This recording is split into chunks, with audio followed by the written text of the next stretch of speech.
This story is a fictional dramatization created for storytelling purposes only and is not real news. At exactly 8:47 p.m., Federal Command received the alert no one in that room was supposed to survive. That was the opening line delivered behind a wall of cameras, under white press lights, inside the Federal Security Briefing Center in downtown Washington. A private dinner, one protected guest list, 23 high-level attendees, 7 Secret Service advance teams already on site, 3 separate security rings, and still, a gunman made it inside. Not just any gunman, a man carrying a forged federal credential, a suppressed sidearm, and encrypted communication tied to one of the most dangerous criminal networks ever uncovered on U.S. soil, a fictional cartel operation, investigators later codenamed Black Meridian. By midnight, 4 cities were under federal lockdown: Washington, D.C., Richmond, Virginia, Baltimore, Maryland, and, deep inside the shipping corridors of Norfolk, federal agents would later say this was not an isolated assassination attempt. It was the surface crack of something much worse: a command-level infiltration, a political protection network, a criminal structure built so carefully it had nearly become invisible. And by sunrise, the FBI, DEA, ICE, DHS, and Secret Service would launch one of the most aggressive, coordinated takedowns in modern federal history. Because this was not just about one dinner, it was about who paid for the seat at the table. And the next part was worse. At 4:32 a.m., rain covered the streets of Alexandria, Virginia. The city looked asleep. Streetlights reflected off wet pavement. Fog moved low between parked cars. The only sound was distant traffic and the slow chop of rotor blades somewhere above the clouds. Then came the convoy. Unmarked black SUVs, armored federal trucks, SWAT vans with headlights cut low, FBI hostage rescue teams, DEA tactical units, ICE enforcement squads, DHS intelligence officers, Secret Service counter-assault teams, moving like one machine. No sirens, no warning, just quiet violence. Their first target was disguised as an upscale private dining club, the Sterling House, a place where lobbyists, contractors, and political donors drank expensive whiskey and made expensive promises. Below it, hidden behind a biometric wine cellar door, was something else entirely: an underground financial clearing point. Cash, encrypted drives, shell company ledgers, political payment logs. At 4:36 a.m., the breach order came. Flash bang. Glass exploded. Steel doors shattered inward. Agents in black flooded the hallway like shadows with rifles. "Federal agents! Hands where we can see them!" 3 suspects ran. One tried to burn paper ledgers in the kitchen. Another sprinted toward the service tunnel carrying 2 duffel bags packed with cash and fentanyl pills. A third reached for a hidden pistol under the marble bar. He never got the chance. Outside, simultaneous strikes hit 6 more locations: a luxury massage front in Arlington, a warehouse labeled as medical supply storage in Richmond, a private marina office in Norfolk tied to migrant smuggling routes, a cartel-run logistics firm outside Baltimore, 2 suburban safe houses used for human trafficking transfers. Every door hit within 4 minutes. Every suspect asleep until the walls came down. Inside the Richmond warehouse, agents found over 74 kilos of cocaine, 31 kilos of heroin, nearly 410 pounds of methamphetamine, and more than 1.8 million fentanyl pills, vacuum-sealed inside false pharmaceutical crates. In Norfolk, ICE teams uncovered forged shipping manifests tied to container routes from Gulf ports. In Baltimore, DEA agents found hidden drug tunnels beneath an abandoned textile facility, narrow concrete arteries feeding narcotics into distribution hubs across the East Coast. This was not street crime. This was infrastructure. This was a drug empire with spreadsheets. Then came the twist. At 5:11 a.m., inside a reinforced steel room beneath the Sterling House, agents found 12 sealed titanium lockboxes. No narcotics. No weapons, just drives. Military-grade encrypted hard drives, each one labeled with a single black insignia, M. Tigablas. No one in the room recognized it, but everyone understood the same thing. Whatever they had just touched sat above cartel level, much higher. And somewhere inside the FBI Cyber Division, the real operation was about to begin. At 7:18 a.m., under cold fluorescent lights inside the Federal Cyber Forensics Center in Quantico, analysts began opening the drives. Coffee sat untouched. Nobody blinked. The encryption was brutal. Layered ghost partitions. Self-erasing authentication traps.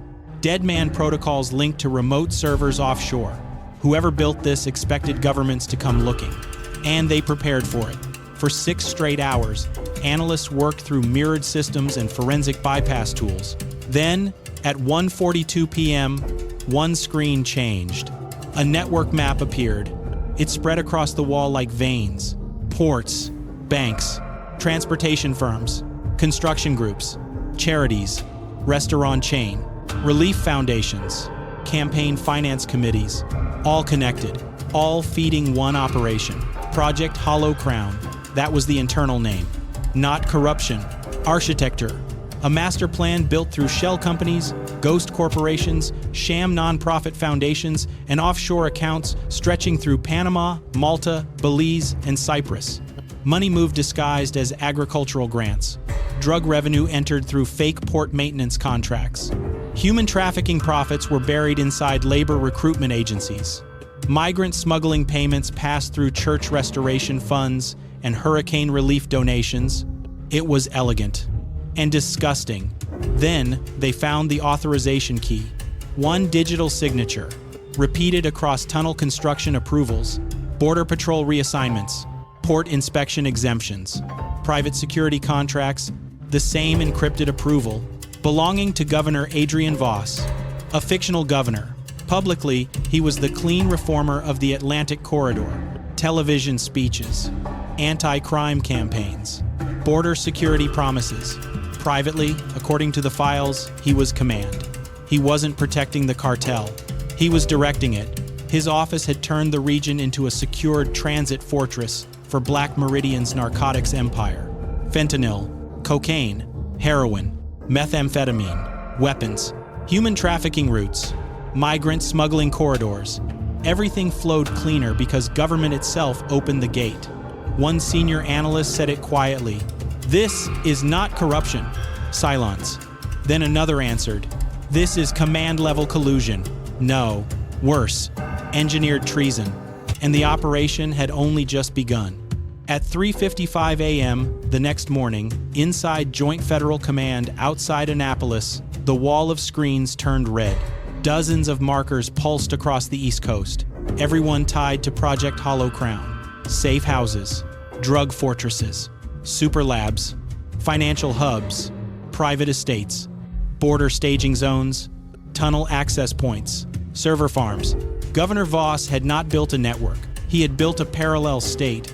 Federal Command issued the unified mission. Operation Iron Verdict. 1,240 federal agents. 38 SWAT teams. 9 armored breach units. 6 Black Hawk helicopters. U.S. Army intelligence support. U.S. Navy maritime lockdown across Norfolk shipping lanes. F-15 fighter patrol presence for coastal airspace security. Every major artery closed. Nobody in, nobody out. At 4:20 a.m., the second wave began. In the Virginia hills, agents stormed a fortified mansion hidden behind vineyard land and private fencing. From the outside, it looked like wealth. Inside, it was a drug fortress. Underground vaults packed with assault rifles. Currency counters still warm. Cocaine bricks stacked behind imported wine racks. A panic room disguised as a chapel. 3 cartel members barricaded inside. It lasted 11 minutes. In southern Maryland, federal teams hit a fentanyl pill press operation disguised as a nutritional supplement plant. Machines still running. Pills moving down belts. Enough output to poison entire neighborhoods for months. In Norfolk, Navy-supported interdiction teams seized 2 cargo vessels linked to disguised methamphetamine shipments hidden inside refrigeration units. In Baltimore, agents entered a transit house holding trafficking victims scheduled for movement north before sunrise. Doors opened. Silence first. Then crying. Then names. And in a desert-like industrial zone outside Richmond, a cartel super lab burned blue under chemical light. Meth production on an industrial scale. Hazmat teams moved in while DEA tactical units secured the perimeter. One suspect tried to escape through a drainage tunnel carrying a laptop and 2 passports. He was tackled before daylight. By 10:07 a.m., over 182 arrests were confirmed. 12 senior financial operators, 27 cartel members, 9 logistics chiefs, 3 judges, 2 deputy police commanders, and Governor Adrian Voss himself. He was taken from a secured residence wearing a pressed white shirt and no expression. No speech, no cameras, just handcuffs. The underworld took more damage in 6 hours than it had in the last 6 years. But then investigators opened the servers and realized they had not destroyed the machine, only the front office. Inside evidence vaults, investigators examined patrol records, sealed emails, transfer requests, dispatch logs, and internal police communications. That was where the betrayal lived, quietly, systematically. 32 law enforcement officers compromised, 14 border agents, 6 senior patrol supervisors, 3 prosecutors, 2 state legislators, 1 deputy chief of police, paid through consulting contracts, luxury property transfers, children's education funds, medical charities, clean money with dirty fingerprints. Patterns emerged fast. Border relaxations scheduled exactly when cartel convoys moved. Way stations mysteriously closed for maintenance. Patrol grids falsified to create blind zones. Federal raid schedules leaked less than 2 hours after authorization. Some honest officers stared at the evidence like it was a funeral, because it was. One veteran FBI supervisor said the hardest arrest of his career was placing cuffs on a decorated sergeant he had trusted for 15 years. Another officer walked out of the room and threw up in the parking lot, because betrayal hits harder when it wears your badge. This wasn't bribery anymore. It was a second police force, a parallel enforcement system, one that protected the cartel first and the public second. Secret checkpoints, controlled investigations, protected routes, selective arrests. If Black Meridian wanted a road clear, it cleared. If they wanted evidence gone, it vanished. If they wanted silence, the system delivered it. Federal agents arrested senior planners from inside their own command structures. Deputy chiefs, internal review officers, border scheduling supervisors. Men who had spent years pretending to protect the public while escorting poison through it. The badge had been rented. Now it would be rebuilt, from the ground up. And then came the final map, the continental picture. Because this was never only Virginia. Project Hollow Crown stretched farther. Truck routes through Georgia, agricultural cover shipments from Texas, port city transfers through Louisiana, green energy grants laundering money in Arizona, cold chain logistics through Ohio, West Coast shell corporations masking East Coast fentanyl flows. Every route engineered to look boring. That was the genius. Nothing dramatic, just invoices. Shipping manifests altered by 2 digits. Cargo weights adjusted by percentages too small to trigger alerts. Way stations offline exactly when convoys passed. Container scans reassigned. Inspection teams redirected. Up to 9 tons of narcotics per week could move without a single red flag. 9 ton. Enough fentanyl, cocaine, heroin, and methamphetamine to bury entire communities under funerals and silence. Human trafficking routes were hidden inside labor transportation contracts. Migrant smuggling convoys disguised as produce transport. Entire families used as camouflage for cartel movement. People turned into paperwork. Then analysts opened the final file. Not financial, strategic. Governor Voss called it continuity phase. The plan was simple, terrifyingly simple. Turn the Atlantic corridor into permanent cartel headquarters. Not temporary corruption, permanent governance.